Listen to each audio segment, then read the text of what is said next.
Une réaction inappropriée et inadaptée, c'est ainsi que le ministère camerounais de la Défense a décrit une opération des éléments du 53e bataillon d'infanterie motorisée qui a conduit au décès de 9 civils, dont 4 femmes, 5 hommes et 1 enfant. Cet incident s'est produit début juin 2022 dans la localité de Missong, dans la région du Nord-Ouest, en proie à la crise anglophone. Le ministère de la Défense a annoncé l'arrestation de 4 militaires responsables des pertes humaines répertoriées. Un communiqué du département ministériel signé le 7 juin 2022 a indiqué que des enquêtes administratives et judiciaires ont été ouvertes.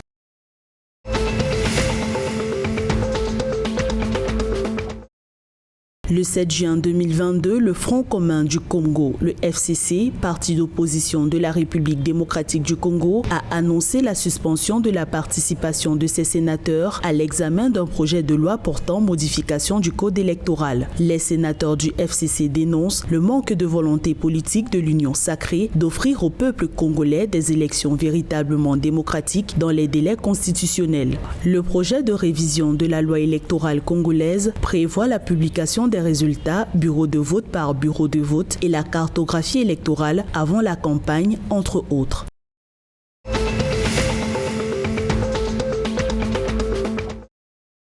Le 7 juin 2022, en Conseil des ministres, le budget 2022 du Gabon a été revu à la hausse. Le nouveau projet de budget est équilibré en ressources et en charges à 3 295,6 milliards de francs CFA contre 2 936,6 milliards de francs CFA dans la loi des finances initiale, soit une hausse de 359 milliards de francs CFA. Le budget révisé a pour objectif l'augmentation de la prise en charge de l'assurance maladie, le soutien au prix des carburants et de la farine ou encore la poursuite de la prise en charge des coûts de restructuration des entreprises et établissements publics. La révision du budget se fonde notamment sur un renchérissement du prix du pétrole gabonais à $80 en hausse de 33,3%, des exportations de manganèse de 9,70 millions de tonnes en hausse de 4,9% et d'un taux de croissance projeté à 2,8% en 2022.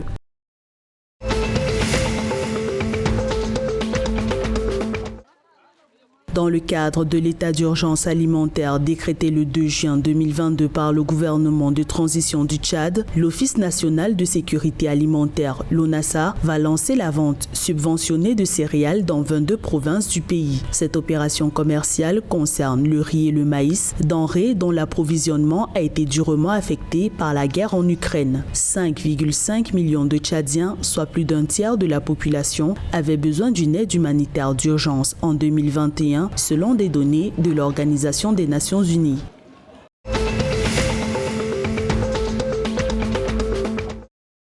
En République du Congo, 24 entreprises ont bénéficié d'une subvention du Fonds d'impulsion, de garantie et d'accompagnement. Ce fonds public bénéficie d'une enveloppe de 210,8 millions de francs CFA. Les entreprises visées évoluent dans les domaines de l'agriculture, la pêche, l'élevage, la pisciculture, le numérique et l'agroalimentaire. Prenant en compte des facteurs inclusifs, les financements ont été octroyés à 30% de femmes, 50% d'entreprises en développement et 50% de projets en création.